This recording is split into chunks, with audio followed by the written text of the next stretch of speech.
अर्जुन की मौत पर क्यों हंस पड़ी देवी गंगे। नमस्कार दोस्तों। महाभारत युद्ध के दौरान जब पितामह भीष्म कौरवों के सेनापति बने थे तब उनके मार्गदर्शन से कौरव जीतने लगे थे। वहीं खुद भीष्म भी पांडवों की सेना पर हावी होने लगे थे। यह देख सभी पांडव श्री कृष्ण के पास पहुंचे और सहायता मांगी। इसके बाद श्री कृष्ण ने उन्हें रास्ता सुझाते हुए बताया कि शिखंडी पूर्व जन्म में वही अम्बा थी जिसकी भीष्म से दुश्मनी थी। ऐसे में शिखंडी को युद्ध के मैदान में भीष्म के सामने उतारा जाए तो ही पांडव पितामह भीष्म पर विजय पा सकते हैं। ऐसा इसलिए क्योंकि शिखंडी का जन्म भले ही किन्नर के रूप में हुआ हो, लेकिन भीष्म उसे कन्या ही माना करते थे।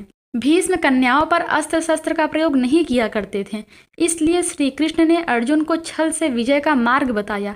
युद्ध में अर्जुन ने वैसा ही किया जैसा श्री कृष्ण ने कहा था और शिखंडी को भीष्म के सामने लाकर खड़ा कर दिया। भीष्म ने अपने हथियार नीचे कर लिए। इसी मौके का लाभ उठाकर अर्जुन ने भीष्म पर लगातार कई तीरों से वार किया। थोड़े ही समय में भीष्म रथ से गिर गए और बाड़ों की सैया पर लेट गए। यह देख माँ गंगा को बहुत क्रोध आ गया। वह युद्ध के मैदान में प्रकट हुई और उन्होंने अर्जुन को श्राप दिया कि अर्जुन की मौत उसके अपने बेटे के हाथों ही होगी। कहा जाता है कि माँ गंगा ने खुद अर्जुन की मृत्यु का भयंकर षड्यंत्र रचा था। उन्होंने अर्जुन के बेटे को माया जाल में फंसाया था।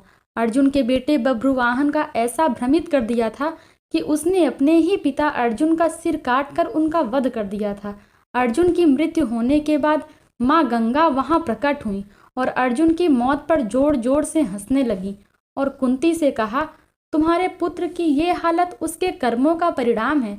याद करो वो दिन जब तुम्हारे पुत्र ने मेरे पुत्र भीष्म को मौत के घाट उतारा था।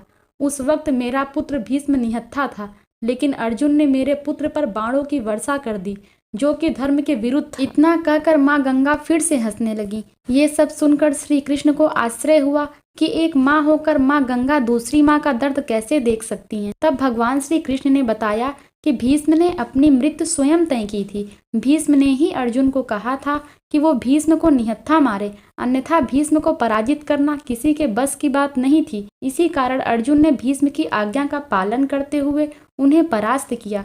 ये सब सुनकर माता गंगा को मन ही मन इस बात का पछतावा होने लगा और उन्होंने कृष्ण से अर्जुन को पुनः जीवित करने का हल पूछा। तब श्री कृष्ण ने कहा कि हे गंगा, तुम अपनी प्रतिज्ञा वापस लो। फिर देवी गंगा को बताया कि किस प्रकार अर्जुन का सर धड़ से जोड़ा जाएगा। तभी श्री कृष्ण ने उलूपी कहा कि हे देवी, अपने पति को जीवित करने का उपाय आपके हाथों में है। दरअसल उलूपी के हाथ में नागमणि थी जिससे उसने अपने पति अर्जुन को पुनः जीवित कर दिया। अर्जुन पुनः जीवित हुए और उन्होंने माता गंगा समेत वहां उपस्थित सभी लोगों को प्रणाम किया और हस्तिनापुर की ओर प्रस्थान किया। धन्यवाद दोस्तों। वीडियो पसंद आई हो तो चैनल को लाइक और सब्सक्राइब करें तथा कमेंट बॉक्स में अपनी राय अवश्य दें। Thank you.